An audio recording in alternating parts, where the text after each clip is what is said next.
Boom, yeah. Snap it in. Snap it in real nice, real proper like. Have no fear, the Iron Rapaport Stereo Podcast is here.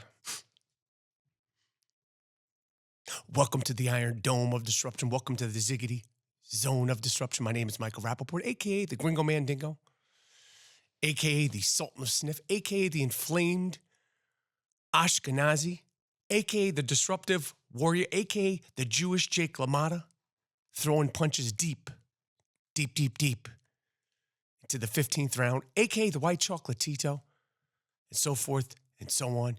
You are now rocking with the very best. This is the I Am Rapaport Stereo Podcast. Boom! A lot of people have been asking about that snap technique. I could do it again. Boom! That's a snap technique, and I'll bring you back here. Boom! Have no fear, the I Am Rapaport Stereo Podcast is here. Have no fear, the Disruptive Warrior is in Sukasa. Feeling real good, feeling real nice.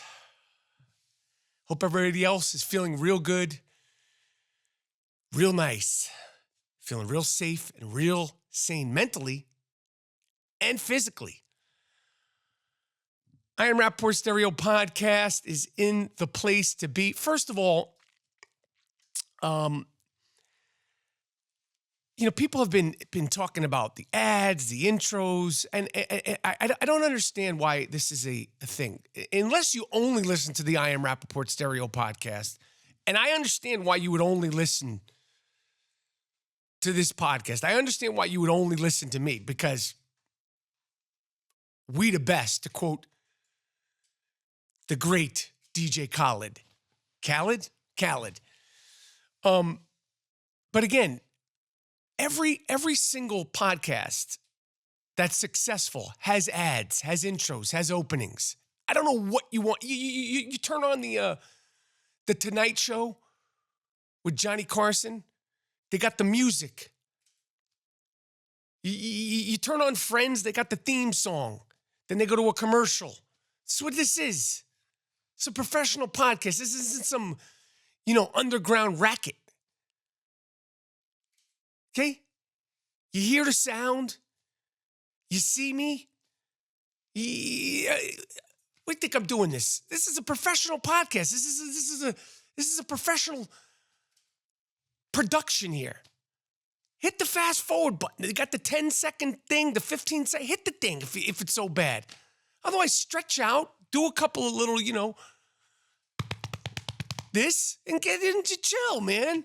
I don't know what other podcast that you listen to of any merit, any success that doesn't have ads and intros and so forth and so on. What do you want from me? We've done that. We've done it. We've done it all.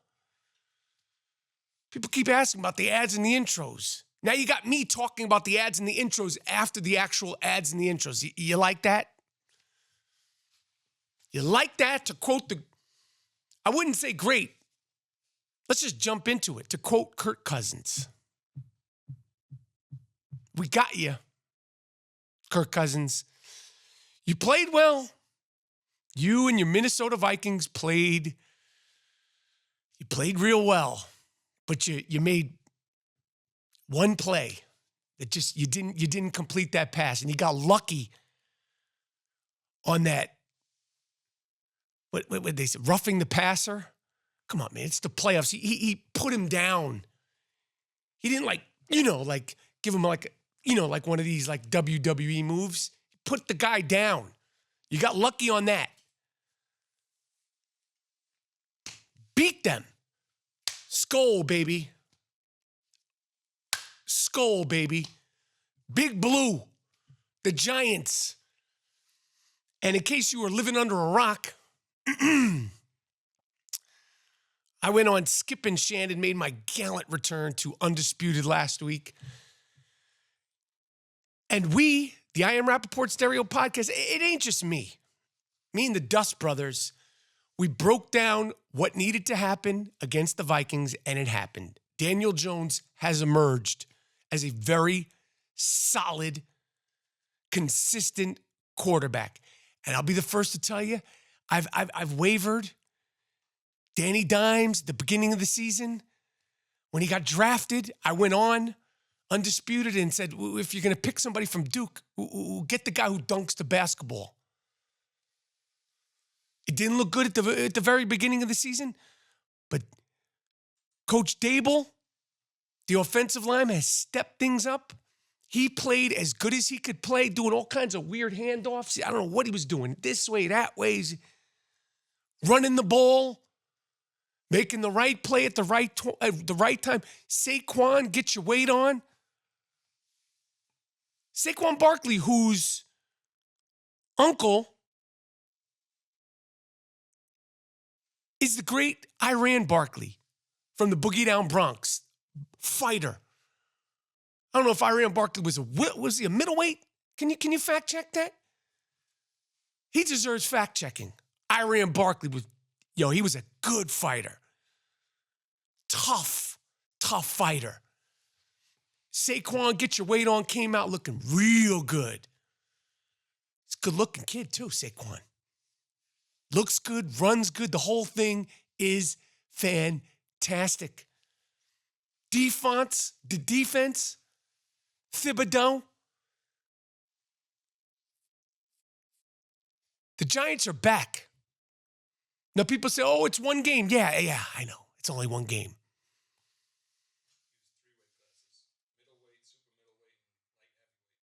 Iran Barkley, 3 weight classes.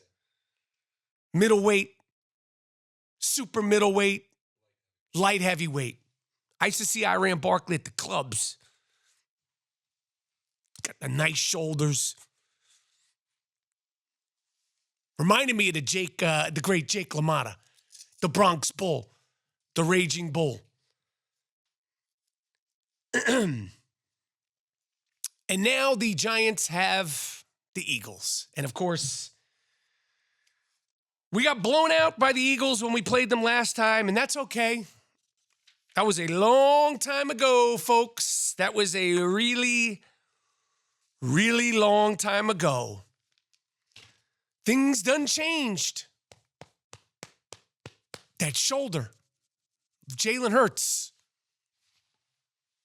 I guarantee you it still hurts.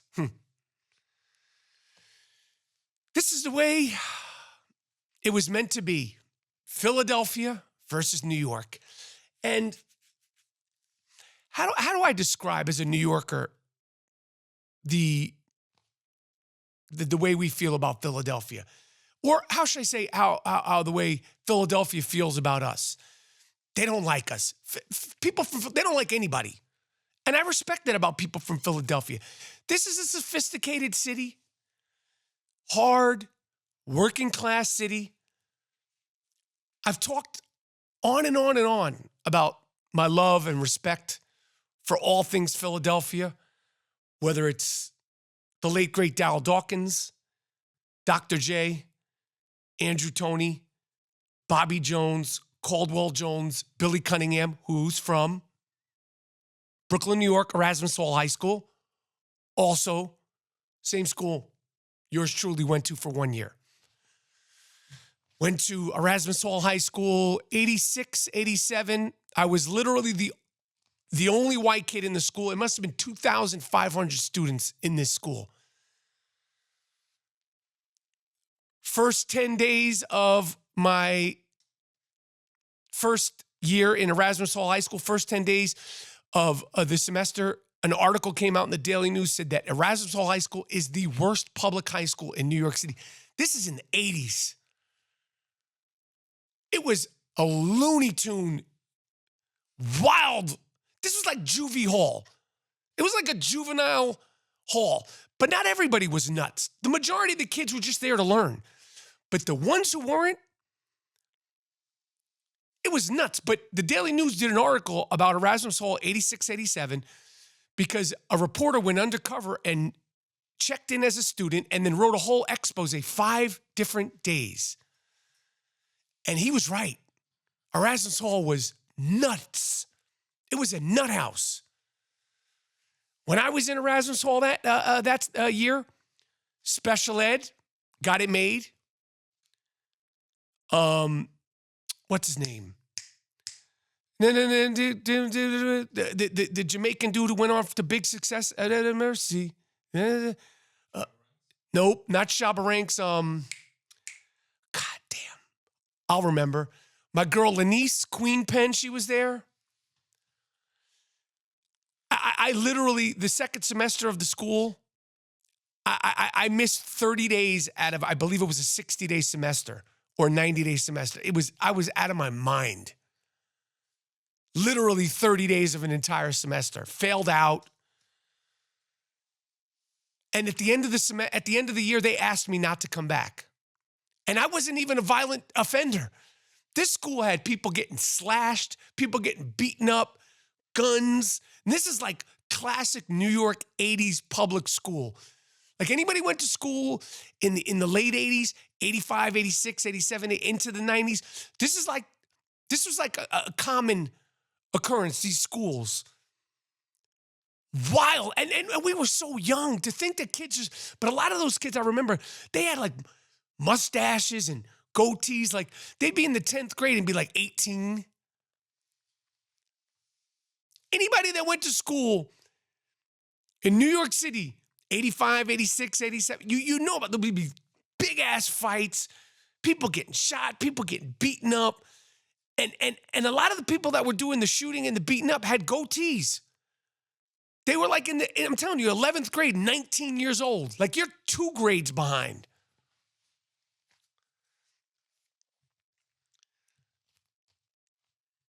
Anybody who went to school in the 80s, late 80s, listening, watching, let me know what school you went to. Westinghouse, the schools in the city, Norman Thomas, Murray Burcham, Boys and Girls High School, Brooklyn, wild. But the wildest of all the wild, that year, yours truly, me, Michael Rapaport, the Gringo Mandingo, a.k.a. the Disruptive Warrior, I was in there, no problems. They held me down real nice and real proper.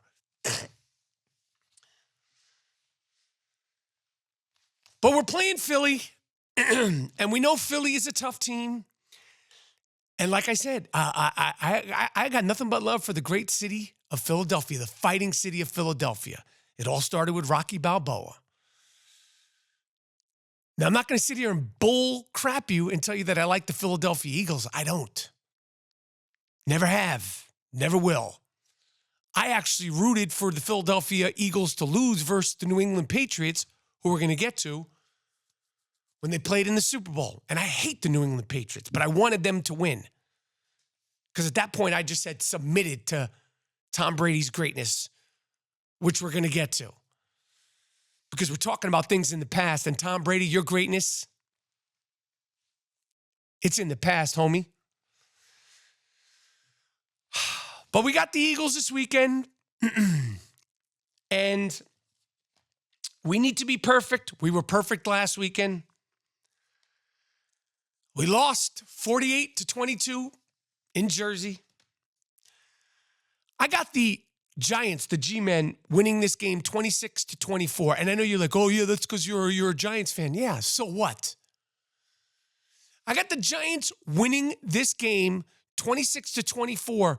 And if the Giants do win this game, whether it's 26-24, 3-0, 37-36, I don't care what the number is. If the Giants beat the Philadelphia Eagles, the New York Giants are going to the Super Bowl. Oh, yeah. Is it a team of destiny? We shall see. But we're playing the Philadelphia Eagles. Philly don't like us. We don't really like Philadelphia, but we don't think about Philadelphia because we're like, yeah, it's Philly. It's not Boston where we're like, we can't stand these people.